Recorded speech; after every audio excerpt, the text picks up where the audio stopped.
High, আমি Ankita and welcome back to my another video. আশা করি সকলেই তোমরা খুব ভালো আছো। আমার ছোটোবেলা থেকেই সকালের জলখাবার বলো বা স্কুলের টিফিন ডেলি নতুনত্ব খেতেই বেশি পছন্দের ছিল। তাই আমার মাও আমাকে ডেলি এক এক দিন এক এক রকম টিফিন বানিয়ে দিত। তার মধ্যেই একটা ছিল চিড়ের পোলাও। আমার মা বেশ মিষ্টি মিষ্টি করে চিড়ের পোলাও বানাতো। যখন নিজেকে রান্না করতে হয় তখন কিন্তু আর এত কিছু বানানো হয়ে ওঠে না। তাই সেদিনকে হঠাৎ খুব ইচ্ছে হলো মায়ের মতন করে চিড়ের পোলাও বানিয়ে খেতে।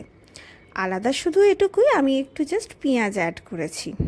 আর তোমরা চাইলে পেঁয়াজ দিয়েও করতে পারো, না দিয়েও, যেও যদি নিরামিষের দিন করবে ভাবো সেদিন পেঁয়াজটা স্কিপ করে গেলেই হলো।